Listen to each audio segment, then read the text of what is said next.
오늘도 하나님 앞에 나온 저와 여러분 가운데 은혜 주시길 원합니다. 말씀이 우리의 삶 가운데 확증되고 고백되어지기를 소망합니다. 점점 하나님이 인정하시고 기뻐하는 사람을 찾으신데 그 사람이 저와 여러분 되기를 소망합니다. 우리가 함께 마태복음을 묵상하고 있습니다. 마태복음의 주제는 하나님의 나라이지요. 예수 그리스도가 하늘에 있는 하나님의 나라가 이 땅에 이제 예수 그리스도가 오심으로 그 하나님의 나라가 이 땅에 임한 사건, 이것이 예수 그리스도가 오신 사건입니다. 우리가 예수 그리스도를 믿고 하나님의 자녀, 예수의 제자가 되었다는 것은 이제는 이 땅의 법이 아니라 하늘의 법, 하나님 나라의 법을 따라 사는 사람이 되었다. 이제 이렇게 볼 수 있는 것이지요. 우린 지난 시간에 하나님의 나라의 의에 대해서 배우면서 특별히 주기도문에 대해서 함께 묵상했습니다. 다 다룰 수는 없지만은 그 중에 이제 핵심되는 부분을 한 두 가지 주제로 다루려고 합니다. 두 가지 주제는 용서와 이제 일용할 양식입니다. 하나님 나라의 백성으로 용서란 어떤 것인가? 우리가 용서받은 죄인이지만은 매일매일 하나님의 용서가 있어야 살아갈 수 있는 그러한 존재다라는 것을 말해주고 있습니다. 매일매일 하나님의 용서를 확인하고 확인해야 정말 하나님이 주신 은혜 가운데 살아갈 수 있는 사람이다. 이렇게 볼 수 있는 것이지요. 꼭 이런 비유가 아주 적절하진 않지만은 누군가가 1,000억이라는 돈을 이제 우리의 금고에 넣어 두었습니다. 한 번에 가져갈 수는 없고 필요할 때마다 계속 쓸 수 있습니다. 평생을 써도 못 쓰지요. 그러나 필요할 때마다 필요한 만큼 가져갈 수 있습니다.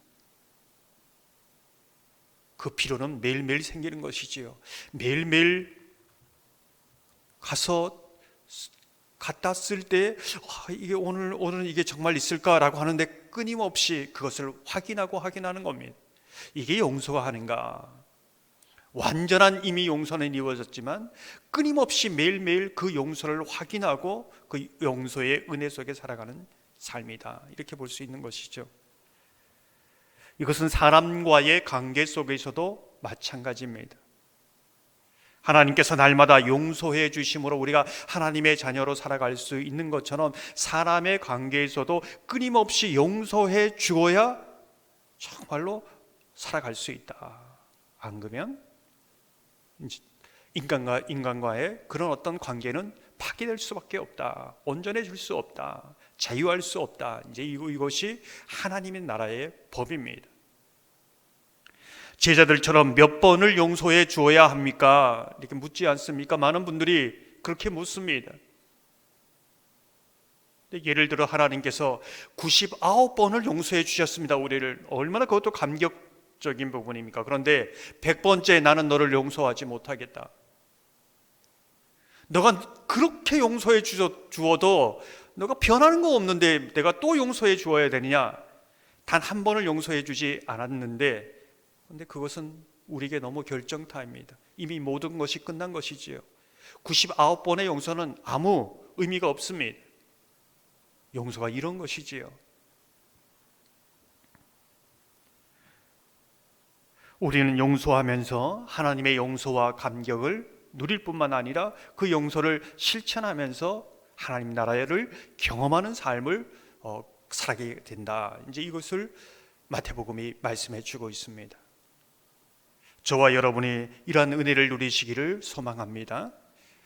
오늘 말씀을 보면 일용할 양식에 대해서 또한 이야기합니다. 많은 사람들은 일용할 양식을 물질의 양의 적고 많음이라고 생각합니다. 또 이 일용할 양식은 사람마다 그 양이 다르다는 것을 성경을 통해 우리는 배우게 됩니다. 그 물질의 양의 많고 적음, 하루를 살아가는데 한 10,000원이 든다. 그럼 모든 사람에게 10,000원이 일용할 양식인가? 그것은 아니라는 겁니다. 일용할 양식은 물질의 양의 적고 많음이 아니라 믿음의 크기다, 이렇게 말씀드릴 수 있습니다. 믿음의 크기라는 것은 무엇인가? 내게 주신 그 양식이 하나님의 공급하심에 감사할 수 있는 양식이라면, 늘 하나님을 의지하게 하고 하나님께 소망을 둔 양식이라면, 하나님의 뜻을 구하는 양식이라면 그 양식은 일용할 양식입니다. 돈에 많고 적음이 아닙니다. 하지만 작은 양이라 할지라도, 적은 돈이라 할지라도 더 움켜쥐려고 하고 더 많은 양을 구하고 근심한다면 그것은 일용할 양식이 아니라는 것이지요.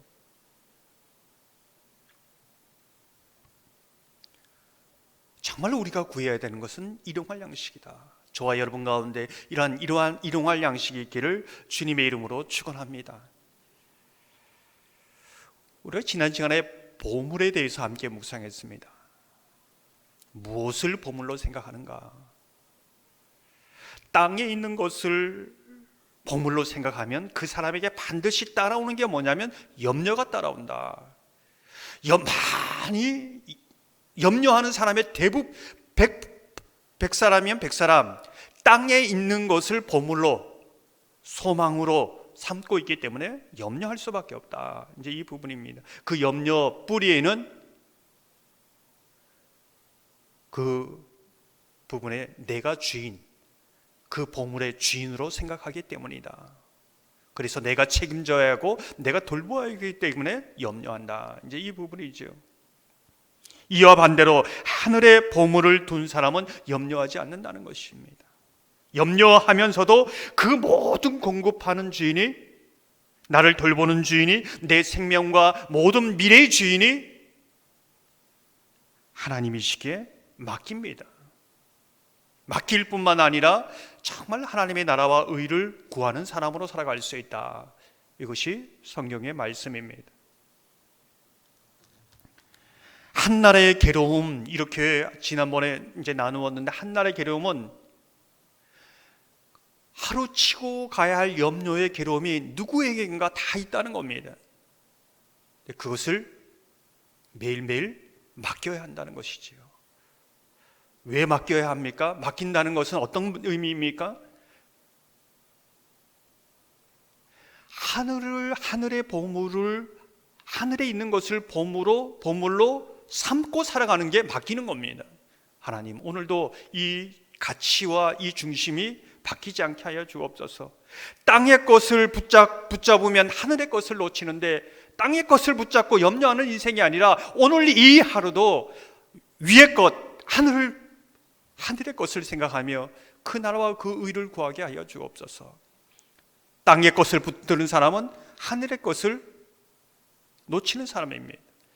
하늘의 것을 붙잡고 사는 사람은 땅의 것을 하나님 앞에 내려놓는 삶이지요. 이게 그의 나라와 그 의를 구하는 사람이요, 하나님 나라의 법을 따라 살아가는 사람이다. 이렇게 말씀하고 있습니다. 저와 여러분이 하늘의 보물을 둔 그런 믿음의 사람 되기를 주님의 이름으로 축원합니다. 오늘 본문을 보면 비판에 대해서 말하고 있습니다. 비판에 대해서 너무 많이 들었지요. 도대체 이 비판이라는 게 어떤 부분인가? 하나님의 백성으로 살아가는데 이 비판은 어떤 부분인가를 함께 살펴보고자 합니다.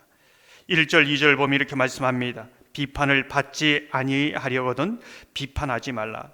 너희가 비판하는 그 비판으로 너희가 비판을 받을 것이요, 너희가 헤아리는 그 헤아림으로 너희가 헤아림을 받을 것이니라.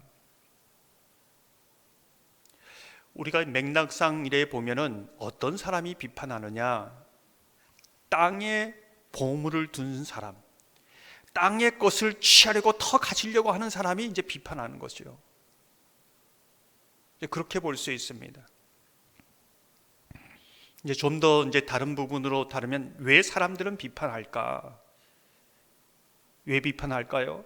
여러분 어떻게 생각하십니까? 죄인된 사람의 속성에는 비교 의식이 있습니다. 비교 의식, 저 사람과 나 비교하면서 저 사람보다 내가 조금 나으면 우쭐해집니다. 교만하는 것이요. 더 우월 의식을 갖고 살아갑니다. 근데 비교해서 자기가 모자랍니다. 뭔가 덜 가진 것 같습니다. 부족해 보입니다. 그러면 열등의식에 살아갑니다. 이게 사람의 마음속에 있는 죄성입니다.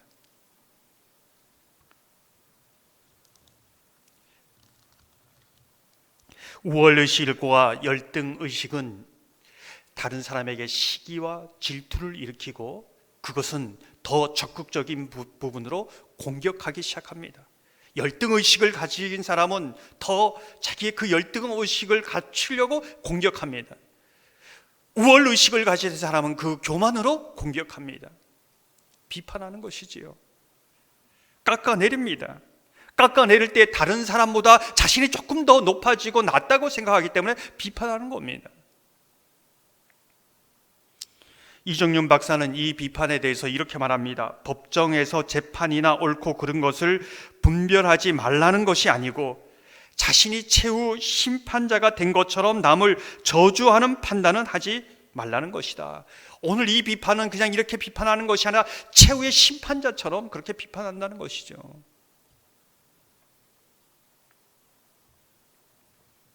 우리가 흔히 일반하에 오류라는 그런 용어를 사용합니다. 일반하의 오류. 무슨 뜻일까요? 사전적인 의미를 보면 전혀 근거가 없는 불확실한 진실도 아닌 그런 많은 자료, 소문 이런 것을 마치 사실인 것처럼 진리인 것처럼 말하는 것을 일반하의 오류라고 말합니다. 왜곡하는 것이지요. 종종 많은 사람들이 야 누가 그러던데 하면서 얘기하기 시작합니다. 그 이야기들이 여기저기 떠돌아다닙니다. 마치 근거도 없고 진실도 아닌데 떠돌아다니는 것이지요. 그것 때문에 상처받고 그것 때문에 실족하고 심지어는 교회에 떠나기도 합니다. 누가 그러던데, 누가 이러던데, 누가 이런 말을 하던데. 근데 사실 누가 그러던데 라고 들춰보면 이 사람이 그랬다는 겁니다. 그 사람한테 또 물어보면 누가 그러던데 라는 그 말은 자기가 하고 싶은 말을 이제 한 것뿐입니다. 근거도 없습니다.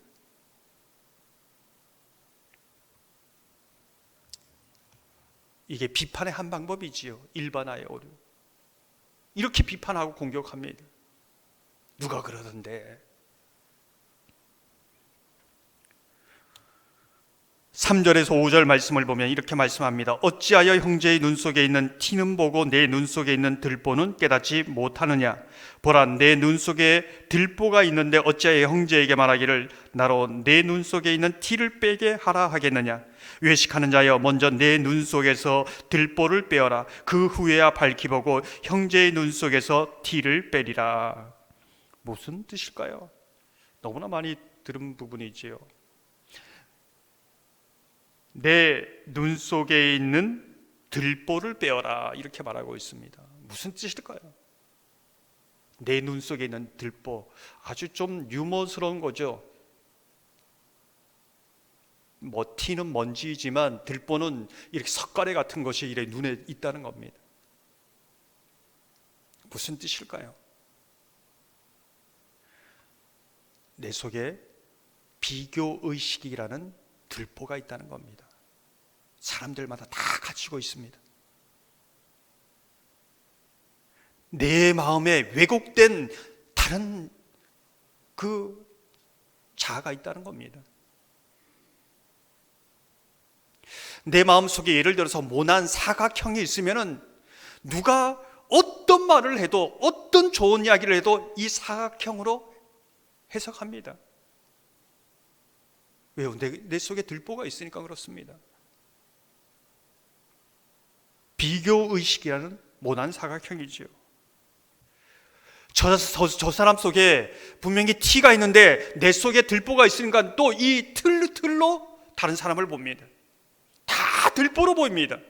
왜요? 내 속에 들보가 있으니까 그렇죠. 모든 게 들보로 보입니다. 크게 보입니다. 그런데 자기 자신은 보지 못합니다. 이게 저와 여러분의 딜레마입니다. 모든 사람이 다 그렇습니다.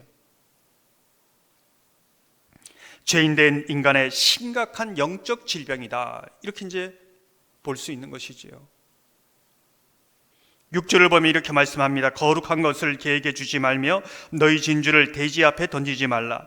그들이 그것을 발로 밟고 돌이켜 너희를 찢어 상하게 할까 염려하라. 무슨 뜻입니까? 그 다른 사람들 속에 이 들보라는 게 딱 자리 잡고 있는데, 아무리 복음을 전해도 좋은 말을 해도 들보로 받아들이기 때문에 좋게 받아들이지 않는다는 거죠. 이걸 분별하라는 겁니다. 어떤 분들은 복음을 전했는데 저 사람이 받아들이지 않는 겁니다. 비판합니다. 판단합니다. 이게 실망하는 거죠. 근데 저 사람 속에 들보가 있기 때문에 그렇습니다. 이걸 분별하는 거지요. 그래서 사람은 불쌍한 겁니다.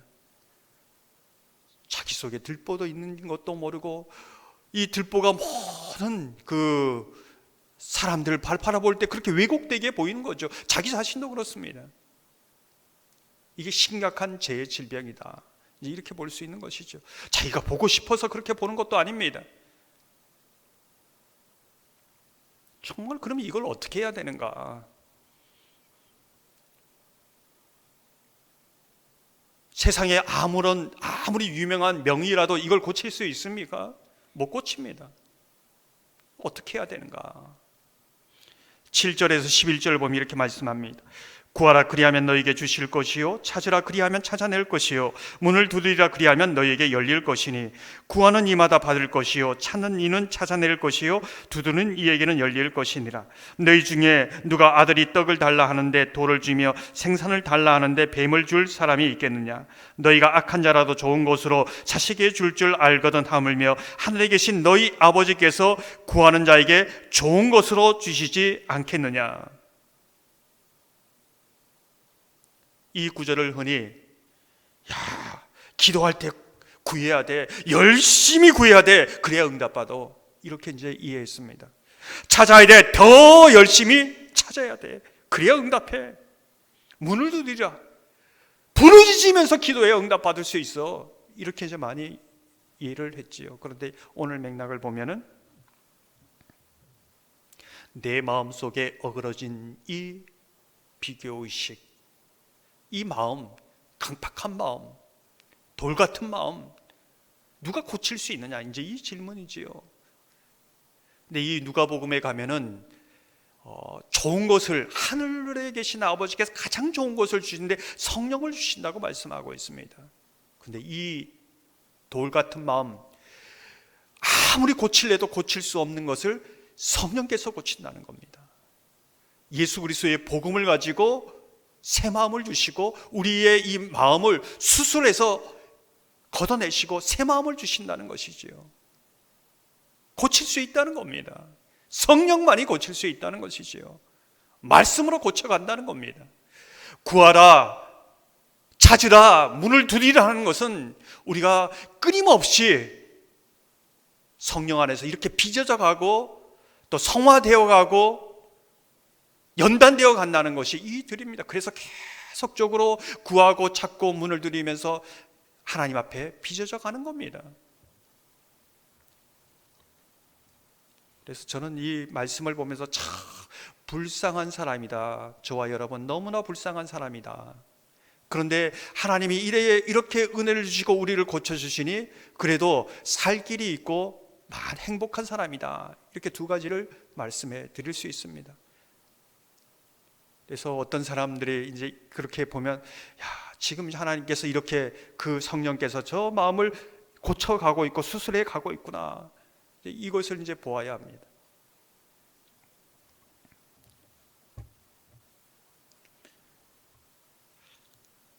그 마음이 새로워질 때 진정으로 이제 하나님의 나라와 의를 구하게 되고 사람을 사람으로 보게 되고 사람을 긍휼히 여기게 된다, 이제 이렇게 말해주고 있습니다. 그래서 오늘 이 말씀의 결론을 이렇게 말하고 있습니다. 12절을 보면 그러므로 무엇이든지 남에게 대접을 받고자 하는 대로 너희도 남을 대접하라. 이것이 율법이요 선지자니라. 무슨 뜻일까요? 정말 성령을 통해서 하나님의 은혜로 내 왜곡된 자, 정말 모난 사각형이 빚어지고 끼어지고 새롭게 될 때에 정말 다른 사람을 왜곡되게 보지 않고 정말 하나님의 사람으로 보면서 대접할 수 있다. 이게 이제 그 부분입니다. 이게 황금률이지요. 이게 황금률입니다. 내가 저 사람에게 많이 대접해 주면 저 사람이 또 갚아주겠지, 그런 의미이기보다는 이제 오늘 부분은 이 말씀입니다. 하나님의 은혜로 자신의 문제가 해결된 자, 하나님이 정말로 자신을 책임져 주시고 하나님의 사랑으로 사랑 안에 완전히 속한 자라는 이 부분이 해결되면 정말 이해관계 없이, 정말 그 주님의 사랑으로 조건 없이, 정말 감사함으로 다른 사람을 섬길 수 있다. 이제 이 부분입니다. 사랑하는 성도 여러분, 주께서 저와 여러분 들보와 같은 견고한 돌과 같은 이 마음을 성령께서 고쳐주시는 은혜가 있기를 소망합니다. 그 들보라는 돌, 비교하며 우울해지고 월등하는 모든 것에서 자유케 하시는 은혜가 있기를 소망합니다. 그 자유함과 그 은혜가 진정으로 다른 사람을 섬길 수 있는 그 은혜로 나아가기를 주님의 이름으로 축원합니다. 이 시간 말씀을 생각하면서 442장